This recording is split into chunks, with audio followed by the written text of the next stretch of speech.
time for another installment of Story Time with Bill. Are you fucking ready, kids? Aye, aye, Bill! I can hear you! Aye, aye, Bill! Oh! Alright, no, seriously, no. So I'm going to tell you about the time of my life that I've spent in the wonderful country that is India. India, India, India. Now, mainly like a couple of things. First one is going to be about a guy pulling out a handgun, because I spent 2 months of my life in India on holiday. Been around to many places. This is a big corner, which I did not see. So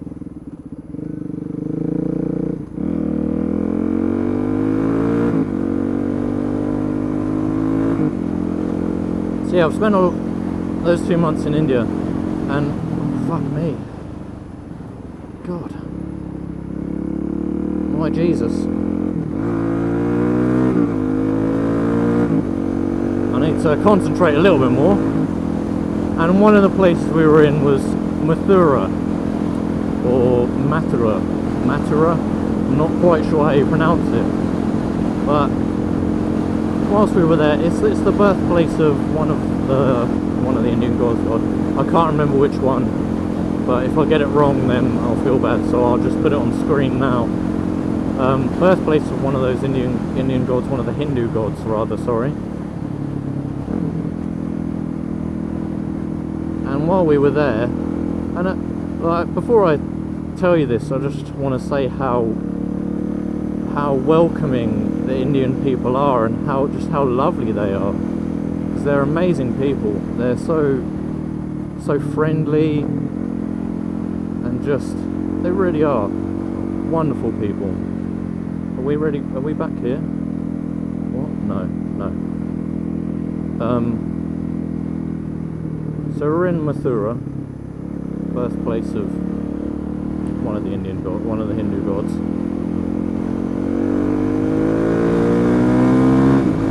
And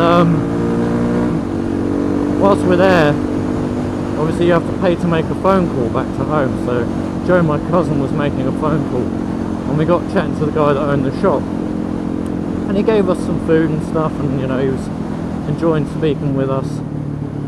And eventually he invited us to see his house, because he said, oh, my house is very nice, I've got a balcony there that overlooks the river.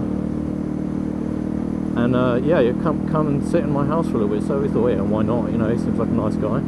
We go and sit in his house, and after a while, he sort of walks off into another room. We're sitting out on the balcony, which he's telling us this is where he sleeps most of the time. This like open balcony bit that overlooks the river. It's quite low down. It's not a high up balcony. We're sitting out there, and he walks off, and he goes into another room for a little bit, and sort of, he's out there for a little while, and he comes back in, and I look in his hands, and he's just holding a gun, and he's not pointing it at us.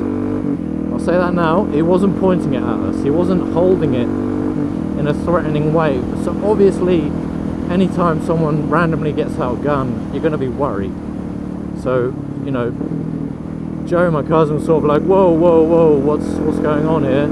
And he's like, oh, no, I'm just showing you this gun. I'm just showing you my gun. Casually, don't really know you, but this is my gun. It was pretty surreal, I think. It was very strange. It was, I don't know how to explain it. It was just really weird. We're just having a nice time relaxing, and suddenly he's got this gun. And obviously you don't know what to think at first. You're like, is he going to mug me, or is he just getting out this gun for funsies? Which obviously turned out he was. And then the other, you know, one of the other main things about India is the animals. The animals are hilarious. And for anyone that believes monkeys are nice animals, I suppose it depends which sort of monkeys you're talking about. But the monkeys in that place in Mathura, because we were staying in a hotel that had an open roof, you know, it's like an open plan sort of thing. There was a big old open roof and balconies all around the rooms and stuff. The monkeys were little bastards. You literally had to keep like a handful of things to throw at them outside your room, because otherwise they would just chase you around, and they were aggressive little buggers. But the only way you'll get them to run away is by throwing stuff at them. You know, you try and stand your ground and it will just fucking chase you. It will run after you. I mean, it's probably bluffing, but I would really rather not find out, to be fair. But yeah, so there was this one time I walked out my room, you know, casually walking up the corridor, and this monkey walks around the corner, and I stop, and the monkey stops, and it turns its head like that fucking evil chipmunk, like bah, bah, bah, and does that, and I'm like, shit. So my room's directly behind me,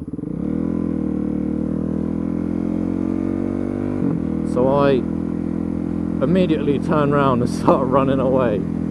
And this little bastard chased me all the way along the corridor back to my room. What are you doing? What is everyone doing today? Yeah, he chased me all the way along the corridor back to my room, and he jumped on the air conditioner that was outside of my room and smacking it and you know, making loads of noise to try and scare me. They're little buggers, I tell you. Absolute little buggers. So, and then there was, you know, there's this festival going on, because it was the birthplace, not only the birthplace of said Hindu god, it was also his birthday when we were going there. So there was this massive festival, and obviously most people must know cows are holy or sacred to Hindus, and there's cows walking around the streets. There's usually cows walking around the streets, but this cow was not in a good mood. She wasn't happy with, I think it was a she. I don't know if female cows have horns. I don't know if cows have horns, I'm pretty sure they do. But yeah, she wasn't happy at all with the amount of people around, and you could just tell it looked pissed off. And I didn't notice this until, like, I was right next to said cow. And it just swung its head sideways, and its horn went right up, as Baker X Derrick would say, right up my gooty hole. It was, you know, it was straight up there. These corners are, whoa, fuck me.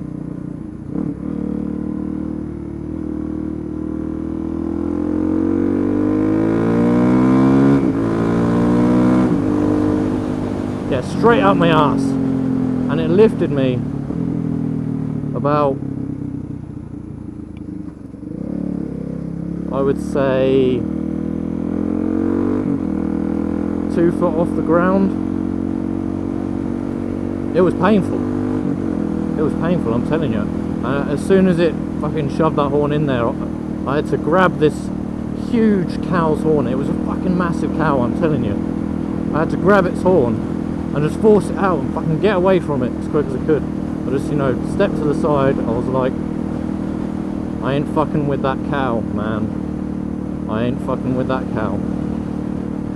And everyone was like, hey, don't have a cow, man, you know what I'm saying?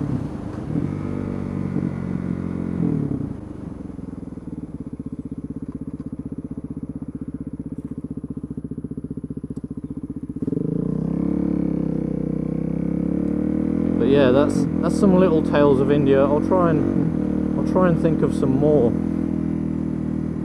to tell y'all.